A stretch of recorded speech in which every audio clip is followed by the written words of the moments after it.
Welcome to Build. I'm your host, Ricky Camilleri. In 19th century New York City, a criminal psychologist, a newspaper illustrator, and a secretary team up in an attempt to solve a series of gruesome murders. With incredible period detail, including costumes, sets, and performances by the three leads, Daniel Bruhl, Luke Evans, and Dakota Fanning, The Alienist is nothing like you've ever seen on TV. Before we bring these guests out here, I want to remind our audiences at home they can submit questions using the Submit a Question button right next to this video you're watching. For right now, let's take a look at The Alienist. I'm an alienist. That is a doctor. But instead of looking to cure a disease of the body,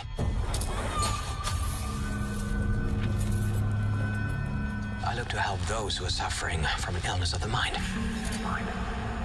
Sometimes society looks upon people as crazy. It may only mean that they're alienated from their own true natures.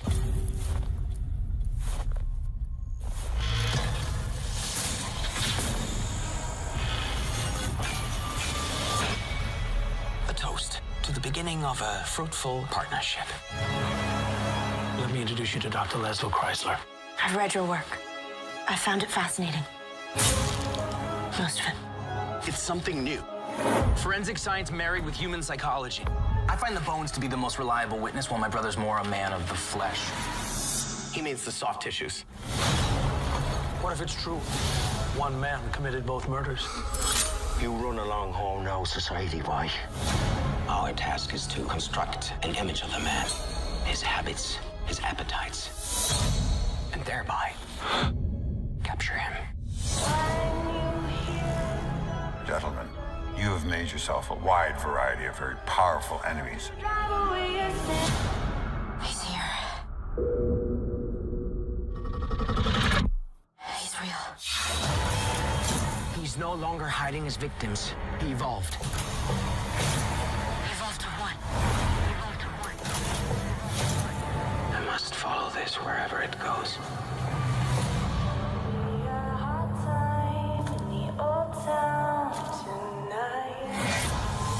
Everybody, please welcome the stars of The Alienist, Luke Evans, Dakota Fanning, and Daniel Bruhl.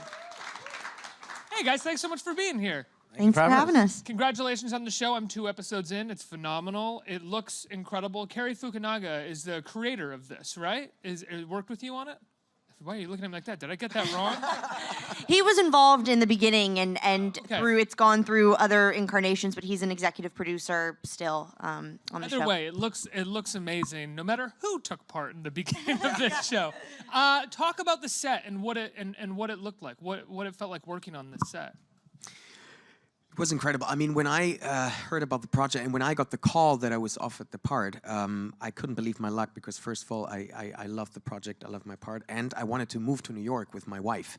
So then I got the call from my agent, and he said, well, it's good and bad news, you got the part, but it's Budapest. It's not New York. And I said, like, oh, wow. So they're going to recreate New York in Budapest. And I didn't know the city before, but the second I arrived there, I understood why, because well, first of all, the backlot that they built was incredible. I mean, it's half of New York rebuilt in the year 1896.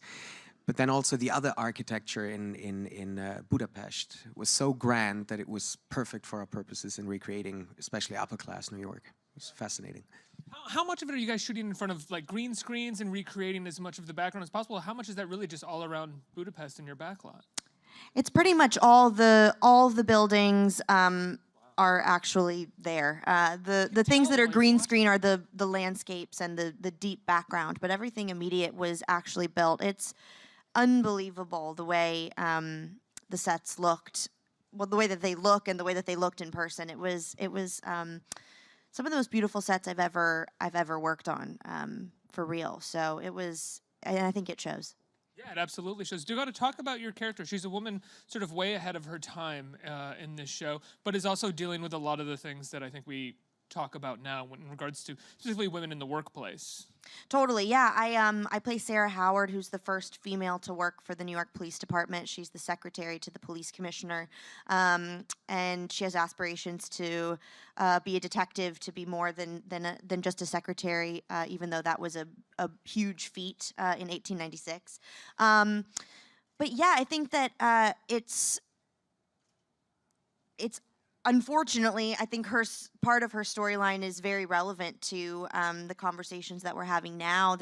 In the first episode, there's a scene that could mirror a story, told by a woman in 2017 that takes place in 1896 of her interactions with her male coworkers at the police department, and so you get to see her navigate that and balance this sort of tough facade and strength that she has to have to get through her days, and also the vulnerability that she feels at home when she sort of takes that mask off. And such a part of the show is, we're finding this serial killer, but in order to find the serial killer, we each have to kind of confront our past and our own traumas to be able to get inside his mind. So there was so many layers to Sarah and so much to explore, and 10 hours to do it, which is something I've never had the luxury of. So it was exciting on many levels. Look, what I love about your character is that, I mean, you're a big guy. You could be an action star, but your character is like an illustrator in this. And it's such an unlikely trio of people coming together who almost shouldn't be trying to find a killer.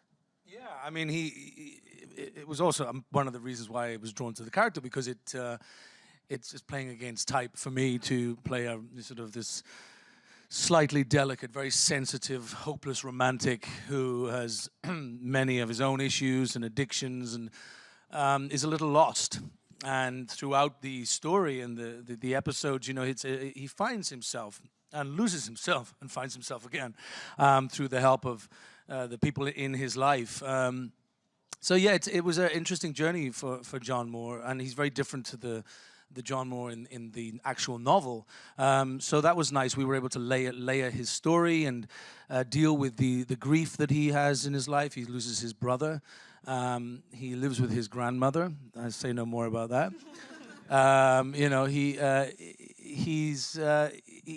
He's one of these people who is able to fluctuate from high society at the opera with his friend Laszlo Kreisler, but also somehow manages to be able to frequent and blend into the underbelly of the Tenderloin and the Lower East Side and the brothels and all of those places where maybe not other characters in the story would have been able to go. And that's sort of where he finds his purpose. But it's a long road and a very sort of traumatic road he takes throughout the story, but it was very enjoyable to play that. How is the character different from the character in the novel? Well, he's the narrator in the book. Right. Okay. So taking him out of being the narrator means you have a real, character who's involved immensely within the story. And we also changed his job because he was a journalist and now he's an illustrator. I love that he's an illustrator. Yeah, well, it also adds a sense of romance to who he is. He's very, his drawings, which are described by Kreisler as almost like, I've made it look romantic. This dead body. It's what did you really see? And it's always an insult coming from this character. He's being battered emotionally, psychologically. By the camera, the invention of the camera. You're pretty almost bloody out of a camera. job. Yeah, exactly. Yeah. All of a sudden, I've gone from being a man with a talent to being made redundant because of this newfangled box that takes the accurate picture of what's going on. So straight away, the use that he has within the team has been pushed to the side because of the camera. So he's always he's on the back foot an awful lot of the time, but you feel for him, and I think he's got quite a personable character and relatable in many of the scenes. Through his eyes, you will sort of, as the audience, I think, see these images the same as how he's reacting to them. So it's such a smart departure from the character in the book in the sense that it provides a lot more stakes for you as an actor going into this. A journalist will be a journalist, for so long through all the mediums. It's a real identity, I think, as a journalist. You are. It's an identity, and he would be beholden to the New York Times much more than just being the odd illustrator of a society feature, and that's what he did. And it's all very clear that Sarah Howard thinks very little of what he does for a living when she meets him in the first episode as well. Daniel, you are the title character, kind of. You're the alienist. Talk about what that is.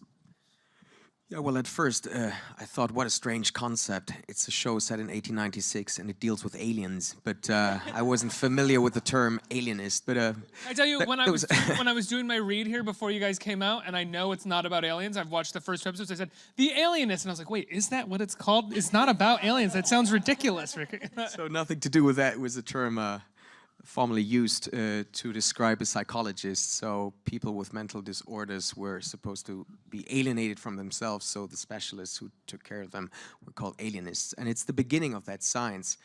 Psychology was only born 20 years before that. Before that, it was seen as a branch of philosophy. So people were afraid of look inside themselves. And these guys who came up with these new theories were considered to be very dangerous, or weird, or charlatans. So he has to... They were kind of alienated themselves. Exactly. Yeah. And that's why Laszlo Kreisler has to surround himself with other people who are as brilliant and also pioneers in their own fields. Like Dakota said, the first female to who is determined to become the first detective. Then this very, well, talented, I don't know, this guy, but, but who has that ability of, get around the city and has these socializing qualities that I don't have. And then these very smart Jewish brothers who play the forensic experts. And that's what I found so endearing and interesting about the show, is that's the beginning of so many interesting sciences. Well, it's also the show. Pardon me, I haven't read the original, the book, but the show is also covering sexuality in an interesting way as well, and talking about gender issues in 1890. Thanks, sorry guys. What did you think about that when you first got the material and you saw that it was approaching this subject matter? I loved it. Yeah, This subject matter doesn't really get touched upon, and certainly not in a period drama. It's quite extraordinary, and New York City at that time, this stuff was going on. Brothels were not just where you went to a female prostitute; there were male brothels. There was child prostitution. New York was a very dangerous place. There was no regulations, and it was very corrupt, and there was a darkness to, especially the Lower East Side, where a lot of the story is based. And this story is, it doesn't veer away from the harsh reality that was the 1890s of New York City. Luckily enough, things did change, but this was a very accurate portrayal of the face of a part of this city. Oh, go ahead. No, I didn't mean I loved it, was maybe the wrong answer to your question. You know what you meant. Excuse me. You know what you meant. These guys don't. They're looking at you weirdly now, but yeah. What a weird guy. I don't want to give anything away, but you have a wonderful sequence inside one of those brothels. We'll just leave it there. I think it's incredibly well filmed, and all the young actors in that scene are doing magnificent jobs. Extraordinary. I mean, we cast. Because of the subject matter, it's extremely dark. But they scoured the world for young actors who were brave enough and understood the subject matter to be able to, deal with playing these young prostitutes. And we brought an incredible group of young men and teenagers, young boys, who just delivered what is some of the most compelling sequences within the whole story. They also, many of them become very strong story plot lines within the, and one definitely affects my character immensely throughout the show. And yeah, that sequence is wonderful. It's a tracking shot. I don't want to give it away, but it took 5 days of rehearsing because there's music, there's dancing, there's fighting, there's me getting drugged, and the track, we had the roof taken off the bar so that these cameras could follow me all around, and as we moved, it was all timed to absolute seconds, so that when the camera came around, you'd see what was happening in the back of one shot, and then it would come back onto my face as I'm looking at something else, and it was just magical, and it's come out really, really well, and sort of allows you to feel the chaos and the darkness and the sort of sinister world in which these young children were existing within. the term golden age of TV, blah, blah, blah, is said all the time. It's very cliche, I think, to say, but because oftentimes things are referred to as that, you can still feel like it's TV. Still feels like it was shot really fast, it was made quickly, it was run and gun, it was mostly about what happened in the writer's room. But with this, it feels extremely atmospheric, and it does, I mean, you just said it took 5 days to shoot one scene that is a total of like 7 or 8 minutes inside of one episode, which is a rarity for television. So talk to me about what the process was like shooting this. Did it feel like shooting a movie? It did. I mean, we were in Budapest from March to September of last year, so it was over 6 months by the end, and that's like 2 or 3 films nowadays. You know, movies can be made in 7 weeks, you know, so it was the first time in a long time for me filming something for that long. And we started at the beginning kind of just working on the first 3 episodes. They're all directed by Jakob Verbruggen, and I would like to apologize to Jakob Verbruggen for saying Cary Fukunaga earlier. oh, that's okay. Is that who you meant? No, that wasn't. That wasn't. You called him. He did the brunt of the work. He's extraordinary and has the energy of all of our energy in this room combined in one man. And I think for me at least, those 3 episodes sort of felt like a film for a while. I kind of got tricked into thinking that I was making that, and then you get the next script 4 and the next 5 and 6 and so on and so on, and it was chaotic in a way of filming different episodes at the same time with different directors and going to different units to film things, and it sort of, I think, challenged us to keep our minds like sharp and keep track of where we were. At the same time, I never personally felt rushed on the set at all, even though there was so much going on. I really felt like the producers who were there and the director and the writers and everyone, if something didn't feel right, then we talked about it for as long as it took to get it right. And that is such a luxury, and I think it just is. It shows in every detail, from the costumes to the sets to the props. Like there was nothing that was rushed. It was given time to become great, because this book was written so long ago and people have been trying to make it into either a film or something for so many years. And I think that everyone that was involved felt like this was such an important opportunity and wanted to get it right and to not rush it along. It's the cinematic scale. I mean, I did movies back in the days when it said for a period film, when it said in the script, 50 carriages, 300 extras and whatnot, and then you arrive on set and there's 1 carriage and a donkey and 2 extras, and you're supposed to recreate that atmosphere, and it's just impossible. And in this case, it was just incredible. The authenticity, and every department did such an incredible job, and so whatever you touched was real. Nothing felt fake. And I think this is one of the nicest things in our job, is to time travel. If that works, and even if it's for a couple of seconds, it's the most incredible feeling. I remember having, night shoots either with Luke or Dakota sitting in a carriage, and then a wide shot where you don't see the camera or the crew, and you just see the extras and these dresses and fog and the horses, and I felt like, damn, this is 1896. What did it feel like looking at the makeup effects on the show as well? I mean, from the first body that we see in the first episode to some other characters that show up in the first and second episode that I've seen. What was it like seeing those? I mean, they're incredible. I mean, the special effects department were. There didn't seem to be many of them because they did most of their work prior. This stuff that that the bodies were made of a silicone, which if you touched it felt like skin, and it really was. It took a few weeks, if not months, when arriving at a scene, at a set, and seeing the body, for you not to sort of just be alarmed at what you were looking at. It's weird how quickly you become numb to it. Though we've all said that, it's just another dead body, But actually, the first few weeks were. Whew, it was really it's a lot to take in because they were so real, and they had the weight and the movement of a body so that it could be lifted and moved. I mean, they really are. They are the modern magicians of cinema and television. I mean, when they do it right, it's alarmingly realistic. I think we have another clip from the show that we're gonna play for everybody. Let's take a look at another clip from The Alienist. Let me introduce you to Dr. Laszlo Chrysler. Dr. Chrysler. I've read your work. I found it fascinating. Most of it. Laszlo and I attended Harvard together, along with the commissioner. We're all old friends, you see, which is why a surprise is in order. Oh no, but you can't just go in there without.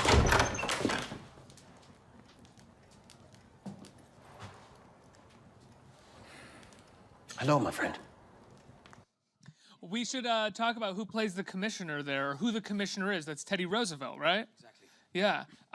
So who is the actor playing Teddy Roosevelt there? Excuse me. Brian Garrity. Right. He's wonderful. He's great. wonderful. What was it like working with him and sort of recreating Teddy Roosevelt with him?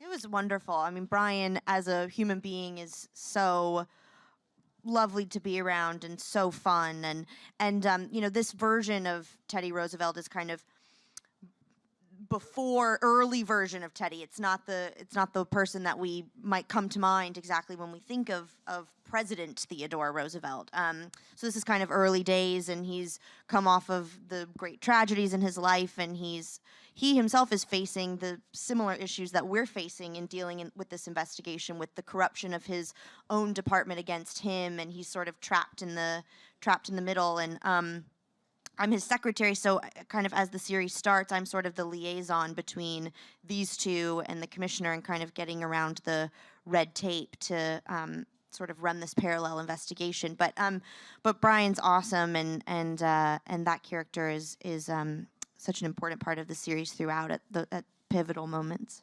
And it's great because in Europe we only know Roosevelt as the president. So it's this whole show is such an entertaining history lesson on so many levels. You learn so much about Teddy Roosevelt, about New York, about the corruption that he was actively, fighting. There's brilliant scenes in the throughout the show between him and me.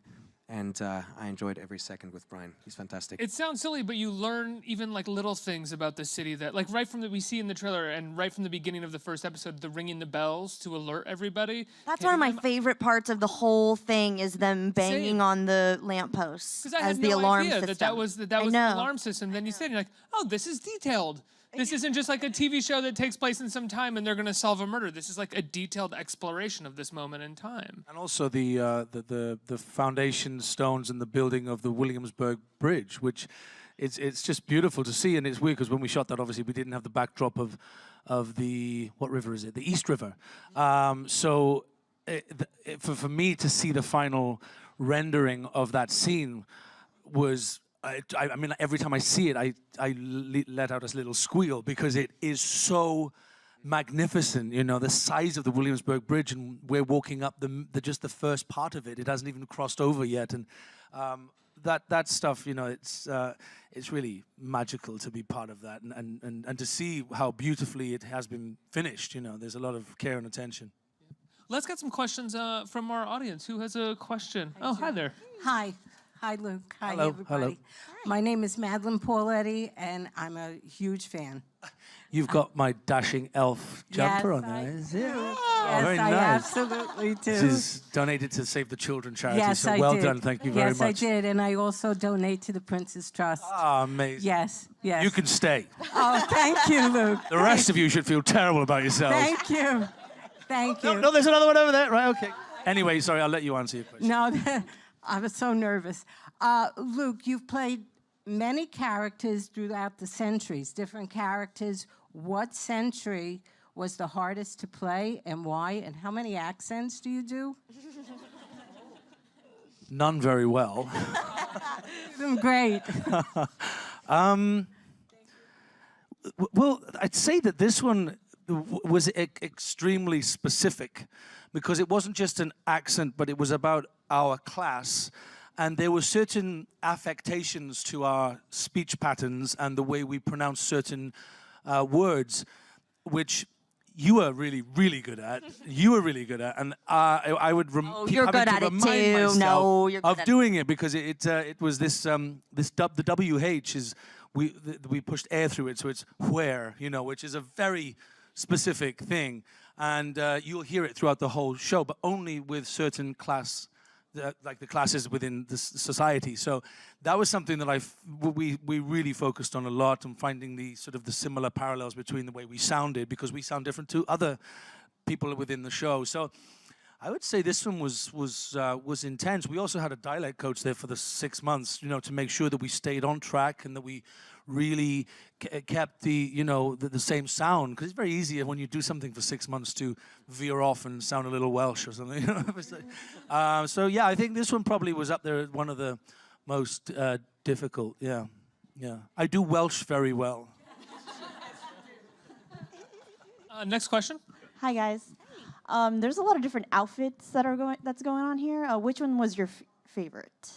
Are you asking me? My No, favorite? I mean all of Oh, you. all like, Well, this is only the tip of the iceberg, let me tell you, with regards to the costumes. That was one of the departments that was, I mean, they all were, but Michael Kaplan's the costume designer, and you should look him up and you'll understand. He's extremely talented and very prestigious and acclaimed, and he, not just our costumes, he handpicked and dressed each extra that you see on the entire show. And that is not an exaggeration. That is not a joke. He did that for everyone. But I have some amazing costumes. I really do.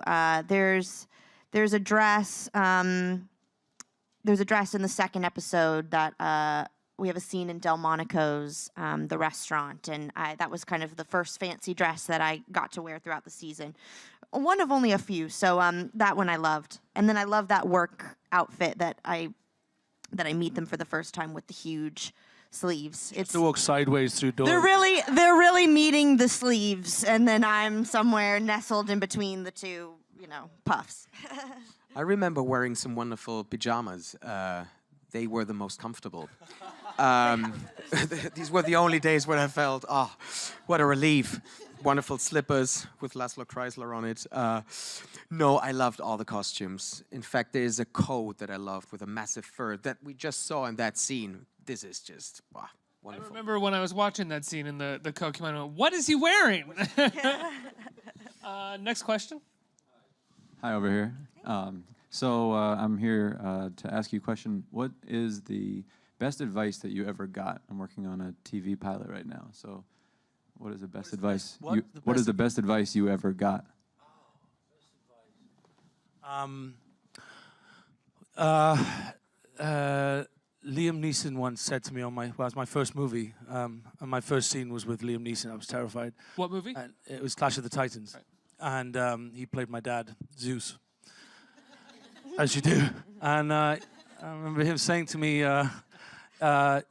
you won't understand this now, but as your career goes on, you'll realize actors, we try and guide our careers, but often things just appear and you go, think about this. I mean, this was one of these things at television. I was like, not so sure. And then this is where I went, and it was fantastic. But he said, you will learn as an actor that the only power you have is to say no. Sometimes is just to say, I'm not going to do this job, or I'm not going to go there, I'm not, whatever. And I didn't really understand what he meant, really, because I was saying yes to anything that I was given. But I do understand what he means now, because that's the power you have, and by saying no sometimes allows you to be, something else might turn up on your plate. So it's not always the right decision to say no, but I think it's an interesting tool to have as an actor, because once you've said yes, that's it, your life is not yours anymore. I got some precious advice from an actress called Dakota Fanning. Didn't we all? Who's much younger than me, but I learned so much from her. No, I tend to be sometimes to be as obsessive as the character I'm playing. So if I was unhappy with a scene or something, I kept on thinking about it and being in that loop. And then Dakota said, stop that negativity, keep the energy and just look forward to the next scene and enjoy the wonderful time we're having in Budapest. And she was so right. She's a very clever lady, really. She taught us a lot. I always need 7 takes on a close-up. The directors were always happy after the first one she did. It's so annoying. She has been doing it longer than us, though. Let's just be clear, right? The best advice, man, I've been given some really good advice in my life. I think, though, for my I think ultimately from my mom, she's given me the best advice over my life. And, you know, she's always stressed and, you know, that the meaning of success really lies in your treatment of other people. And that's really the only thing you can ever leave behind is the mark you've left on someone else. And so I just try and do that. I think I have time for one more. Who's there? You're there. Ask your question. Hi. All have played a bunch of different roles, some larger than life, some, you know, real historic figures. What do you look for in a character? Do you try to play different types of characters going in, or what attracts you to each role that you've pursued? Shall I start? For me, and it's very selfish, but I guess that's what, you know, it's my career, and I suppose I'm the only one who can manipulate it, is to play different roles, to not, there's this terrible word called typecasting, and the only way you can stop people typecasting you is by showing them that you can do lots of different things. And so the challenge, I think, as an actor, the longer you're in, if you're lucky enough to have a long career, is to find the roles that feel very different and a really unusual departure from the last project that you did. I mean, and he is very different, this character, John Moore, really, I've not played anyone like him before. He's massively complex and all the stuff I mentioned earlier. He's very different to Gaston, you know, it's like, and in a way, the next role has to be different again, and the genre has to be different, and the period, and just finding the challenges, I think, is why I choose my roles and what challenges me, and yeah. Totally agree. Yeah, same. I think it's also just an instinct thing. You have a connection to something, whether it's the people involved or the story or the character, or that you just want to work, whatever it is, you know, you kind of have this gut reaction, and it, you know, makes you want to be a part of something. Guys, it's a phenomenal show. Congratulations. It premieres Monday night on TNT. What time Monday night? 9 p.m. 9 p.m. 9 p.m. Everybody give it up for Luke, Dakota, and Daniel. Let's hear it. Thank you. Thank you.